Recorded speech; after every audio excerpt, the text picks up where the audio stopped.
오늘 하나님 앞에 예배하는 우리 사랑하는 성도님들 심령마다 주의 은혜가 평강이 넘치시기를 축복합니다. 우리가 책을 읽을 때 여러 가지 복잡한 생각을 가지고 책을 읽으면 그 내용이 아무것도 남지 않습니다. 때로 제가 분명히 책을 읽었는데 그 책을 다시 빼서 이렇게 펴서 읽을 때 이전에 전혀 기억할 수 없었던 내용들이 새롭게 다가오는 경험을 가끔 합니다.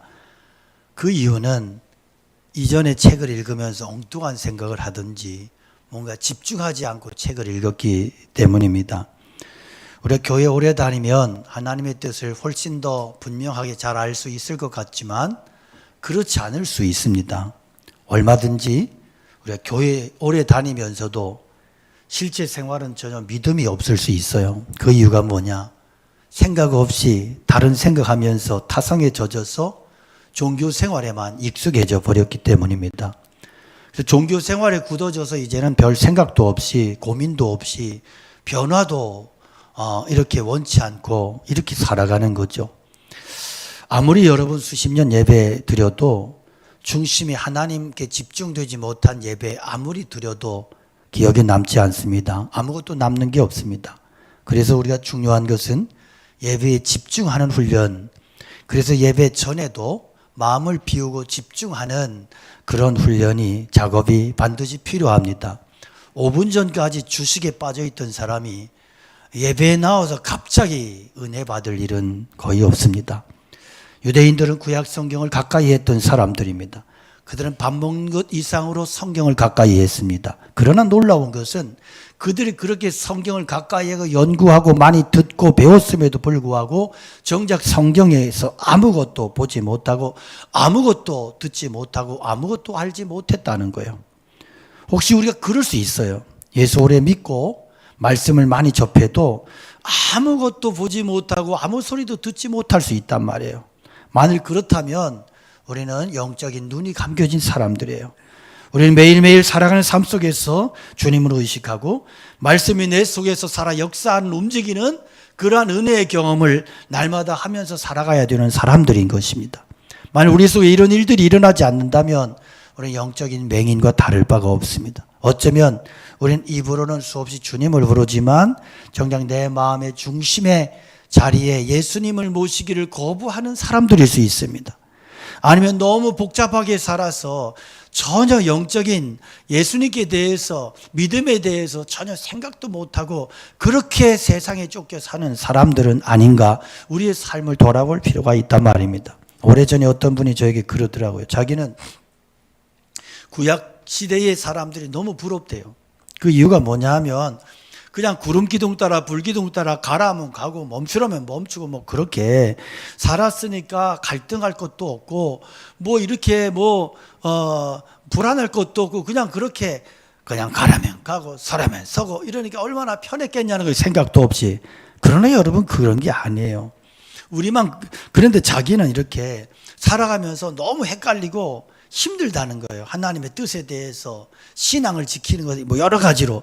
그러나 구약시대의 사람들도 그랬던 거 아니에요. 우리와 똑같아요. 예수님 시대도 마찬가지고요. 그런데 성경을 보면 예수님은 달랐어요. 주님은 항상 하나님의 음성을 듣고 하나님의 얼굴을 뵙고 그렇게 사셨어요. 그러면 그러죠. 그거야. 예수님은 하나님이시고 하나님의 아들이시니까 그런 거 아니겠냐고. 그렇지 않아요. 예수님도 우리와 동일한 몸을 가지셨고 동일한 육신을 지니셨어요. 성정이 우리와 같아요. 그럼에도 불구하고 예수님은 매일매일 하나님을 뵙고 그 음성을 들었어요. 오늘 37절에 보면 또한 나를 보내신 아버지께서 친히 나를 위하여 증언하셨느니라. 너희는 아무 때에도 그 음성을 듣지 못하였고 그 형상을 보지 못하였으며 그 말씀이 너희 속에 거하지 아니하니 이는 그가 보내신 이를 믿지 아니함이로라 그랬어요. 아무도 하나님의 음성을 들은 자도 얼굴을 본 자도 없는데, 그런데 예수님은 우리와 똑같은 육신을 지니셨지만 항상 하나님의 말씀을 음성을 들었고 하나님의 얼굴을 배웠어요. 어떻게? 하나님의 말씀을 통해서 그러셨습니다.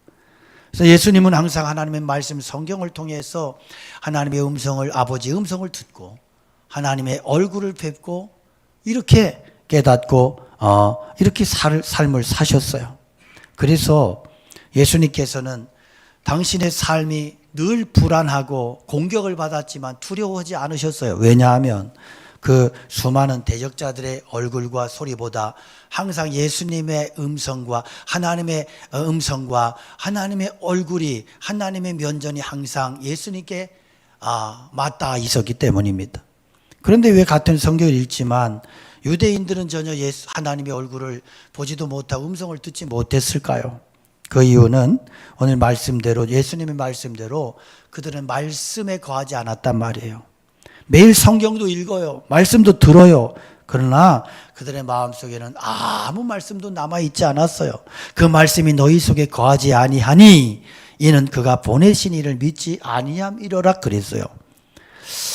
매일 읽고 듣는 말씀이 그들 속에 전혀 남아있지 않았다. 충격적인 말씀이에요.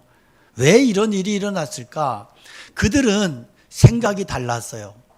그들은 전제가 있었어요. 항상 전제를 깔고 말씀을 들었는데 그 전제가 뭐냐 하면 앞에 있는 이 예수는 그리스도일 가능성이 없다는 거예요.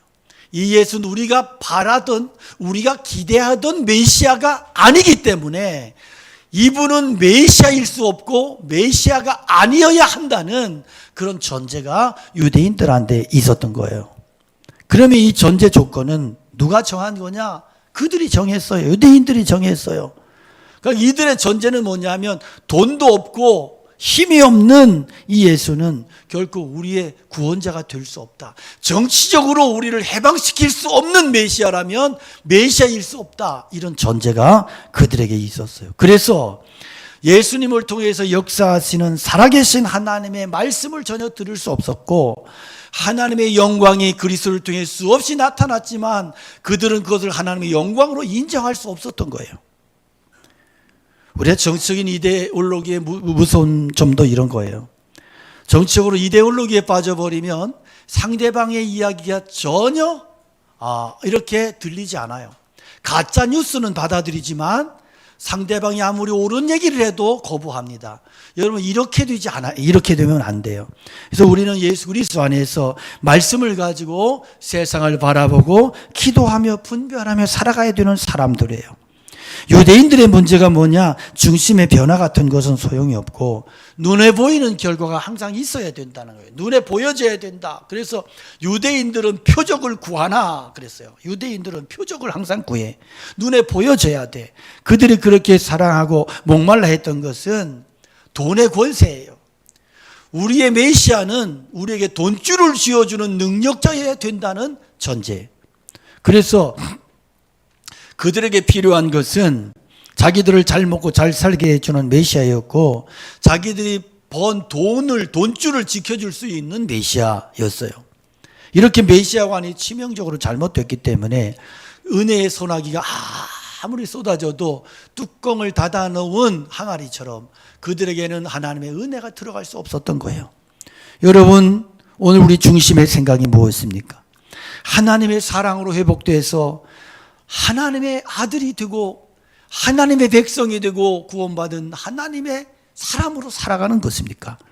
하나님의 집에 들어가서 하나님의 품에 안겨서 하나님과 함께 사는 삶을 사는 것을 내가 소원하고 내 중심의 생각이 그렇습니까? 아니면 하나님의 사랑 따위는 별 관심도 없고 그저 내가 원하는 대로 내 마음대로 그렇게 내 생각대로 살아가는 것이고 그것을 지지해 주는 그런 하나님을, 그런 메시아를 내가 원하고 있는 것입니까? 저는 고등학교 때부터 유학 생활을 했는데요. 제가 어린 나이에 홀로 부모님 떠나서 낯선 곳에서 자취방에서 살아간다고 하는 게 너무 힘들었습니다. 낯설고 힘들었어요. 근데 제 주변에는 그런 친구들이 좀 여럿 있었어요. 당시에는 뭐 이렇게 고등학교, 그래도 좋은 고등학교 간다고 모이고 또 지역에 고등학교가 없어서 또 모이고 그래서 그런 친구들이 많이 있었는데 제 친구 중에 아주 착하고 발랄한 친구가 하나 있었어요. 그놈 참 착하고 참 웃기는 친구인데 이놈이 저를 보고 그래요. 야, 너는 좋겠다. 왜? 너는 부모 없이 살 수 있다는 게 얼마나 행복하냐는 거예요. 나는 배고파 죽겠는데. 남의 속도 모르고. 그래서 제 부럽대요. 제가 그랬더니 어느 날 이놈이 가출을 했어요. 어느 날 갑자기 가출을 한 거예요. 이제 밴드부 들어가가지고 그 밴드부에 껄렁껄렁하는 애 만나가지고 가출해 버린 거예요. 이제 부모의 아버지 지갑에서 돈 훔쳐가지고 이래가지고 나갔어요. 아주 자기 엄청나게 행복할 줄 알고. 그래서 갔다 나중에 돌아왔는데 그 친구가 그래요. 처음에 며칠은 그렇게 좋더래요. 막 마시노도 마음대로 사 먹고 막 부모 잔소리 안 하니까 막 술도 먹어보고 막 너무 좋더래. 며칠 지나니까 불안해지기 시작하고 친구들 막 이렇게 가방 끼고 가니까 막 자기도 막 뭐 괜히 불안하고 어른들 다니는 거 보면 엄마 생각나고 막 부모 얼굴이 생각이 나고 그래서 서울에 가서 막 명동에 가서도 막 돌아다니고 막 이러다가 그런데 당시에 이제 유행했던 노래가 79년 80년대 굉장히 휩쓸었던 노래가 있어요. 아들이라는 번역곡인데 외국 번역곡인데 그 노래가 그런 노래예요. 사랑하는 나의 아들아 내가 태어나던 그날 밤 우리는 기뻐서 어쩔 줄 몰랐지 디기디기디 뭐 이렇게 하는 거예요. 이게 좀 가사가 긴데 좀 제가 대충 소개하면 그렇습니다. 사랑하는 나의 아들아 천사 같은 너의 모습을 우린 언제나 보고 있었지. 밤새 엄마는 너에게 우유를 따뜻이 데워주었지. 낮에나 언제나 아빠가 내 곁을 감싸며 지켜주었지. 너는 크면서 언제나 말했지. 이제는 자유를 달라고. 진정한 의미도 모르며 졸랐지. 사랑하는 나의 아들아 변해가는 너의 모습에 우린 너무나 가슴 아파했지. 엄마 아빠의 사랑을 버리고 너는 그만 떠나버렸지. 이놈인 거야 이놈.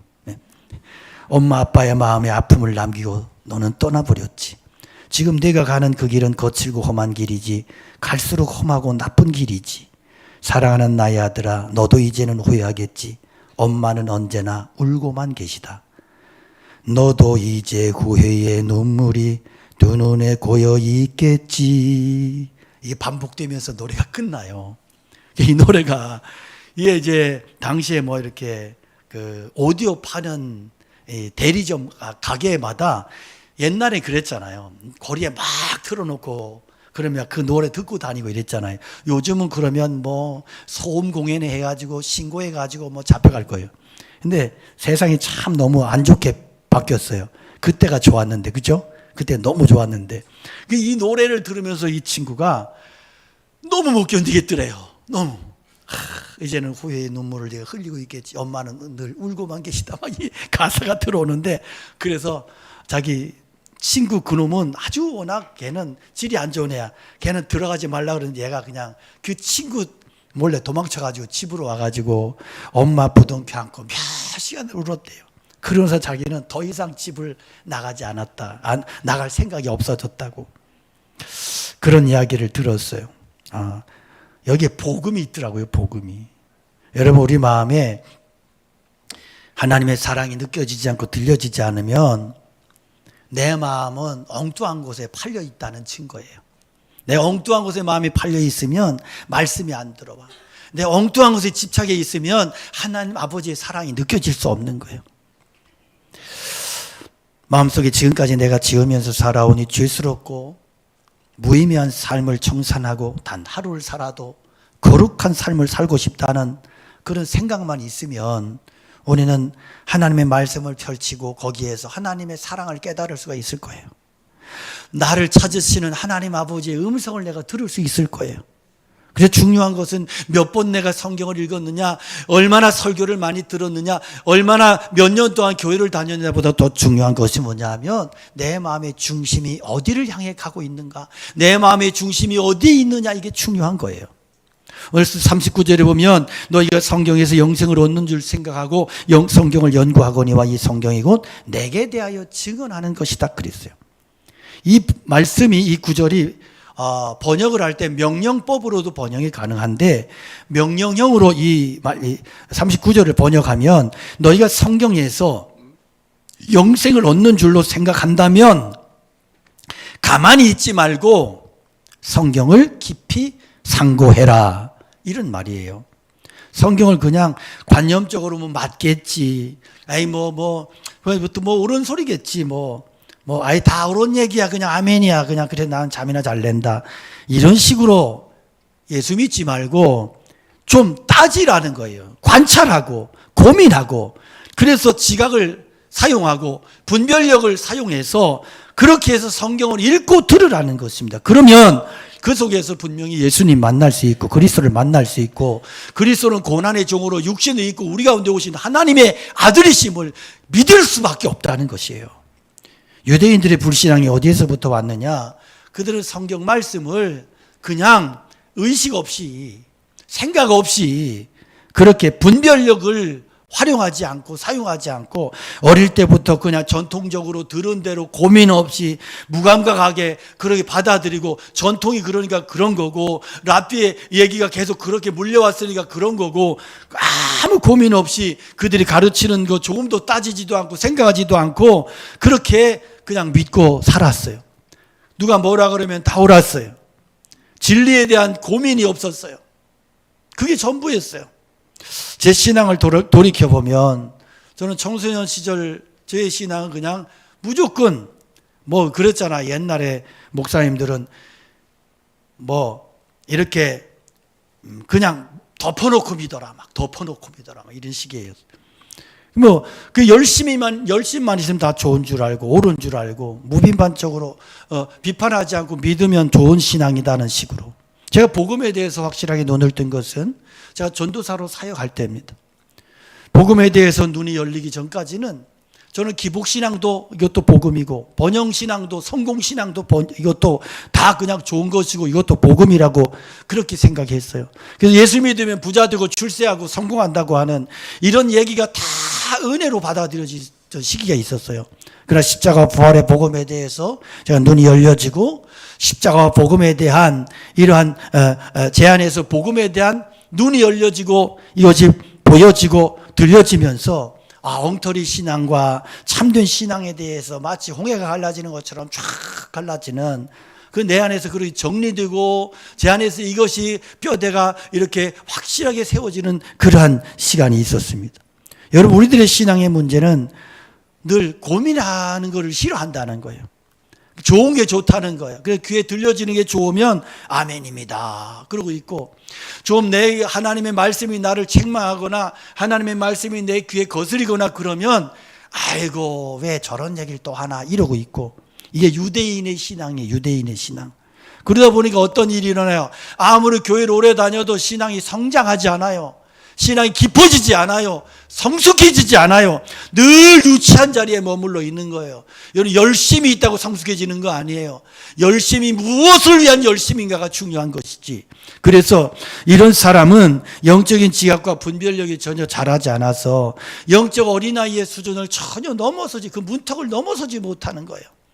그래서 신앙이 열심히 있지만 늘 시험 들고 말씀이 이해가 되지도 않고, 그리고 하나님 앞에서 성숙한 믿음으로 나가지 못하더라. 저는 영적으로 볼 때 환자 중에 가장 심각한 환자가 우울증 환자라고 봐요. 우울증이 심각한 것은, 우울증이 심하면 말씀이 들려지지 않습니다. 말씀이 믿어지지 않습니다. 저도 우울증이 사역이 너무 지치고 모든 게 다 무너져가지고, 저는 그때 그게 우울증인지 몰랐는데 제가 우울증이 걸렸던 적이 있어요. 사역이 너무 지쳐가지고. 그때 제가 제 후배 목사를 보고 그랬어요. 후배 전도사, 그때 전도사였고, 제 1년 후배 전도사 같이 사역을 하는데 그 친구가 굉장히 열심히 있었어요.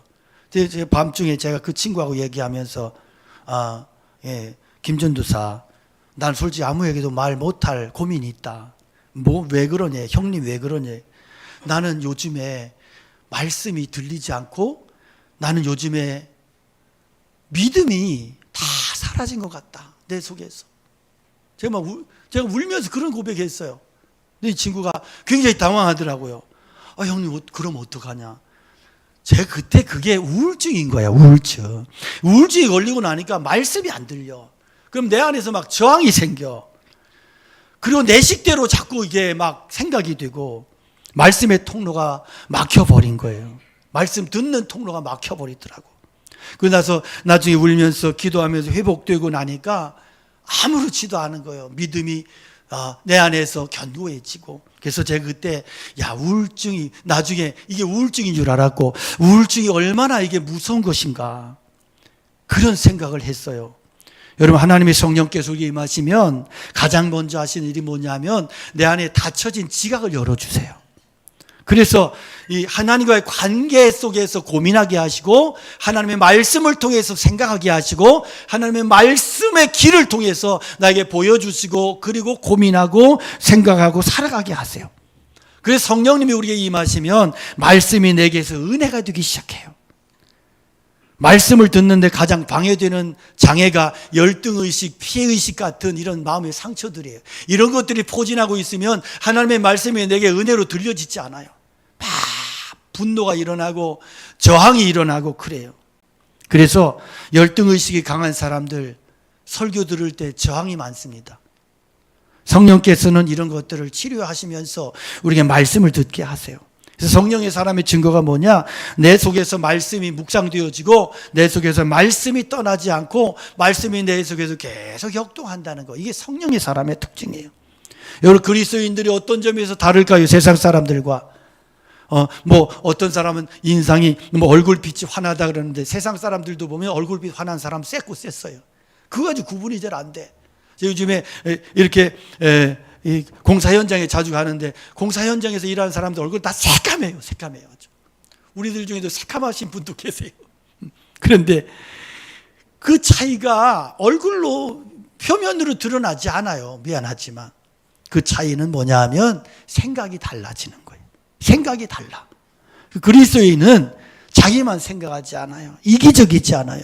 신앙이 깊어지면 생각이 달라져요. 그림이 달라져요. 신앙의 그림이 달라져.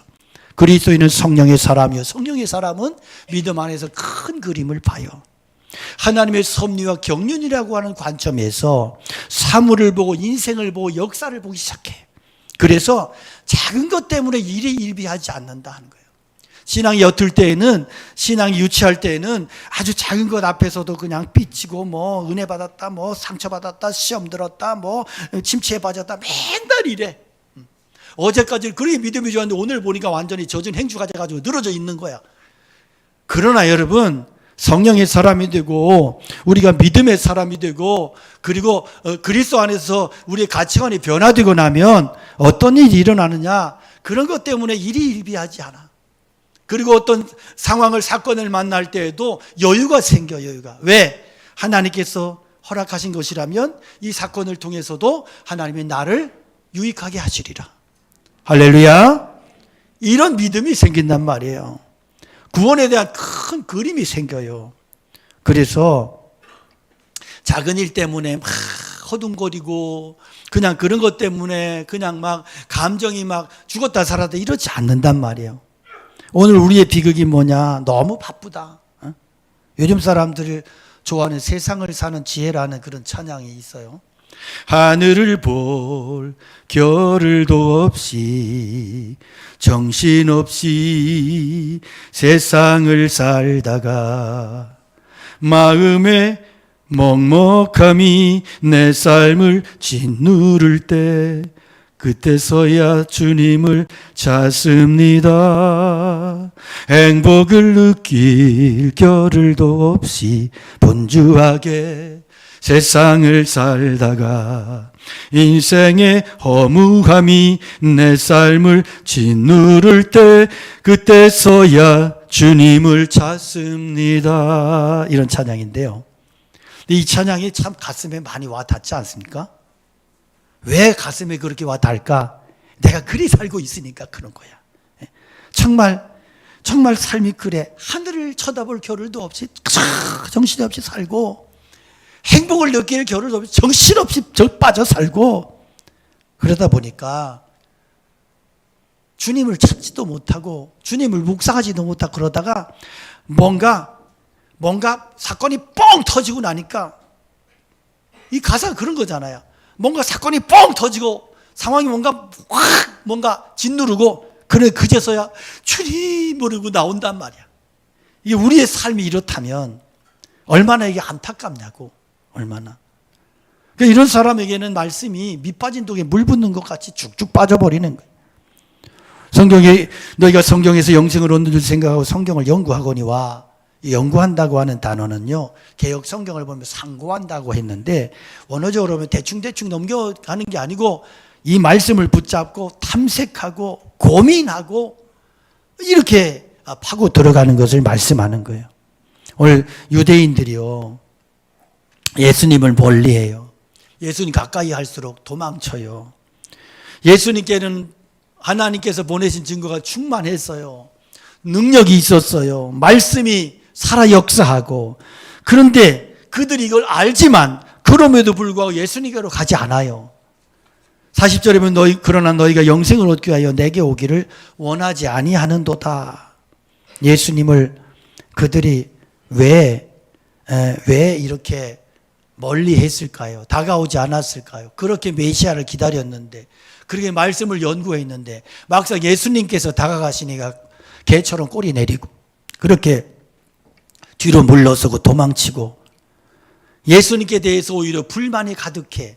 그래서 예수님을 향하여 자꾸 죽이려고 달려들고 도전하고 맞서고. 왜 이럴까? 그 이유 중에 하나는 뭐냐 하면 예수님은 그들을 알아주질 않아. 인정하지 않아. 그들이 원했던 것은 예수님의 인정과 칭찬이었어요. 잘한다고, 니들이 옳다고 그래야 되는데, 예수님은 아니야, 너희들 옳지 않아, 너희들 틀렸어, 너희들은 잘못되었어, 이렇게 하면서 하나님께 계속 세우기를 원하셨어요. 말씀 앞에 세웠어요.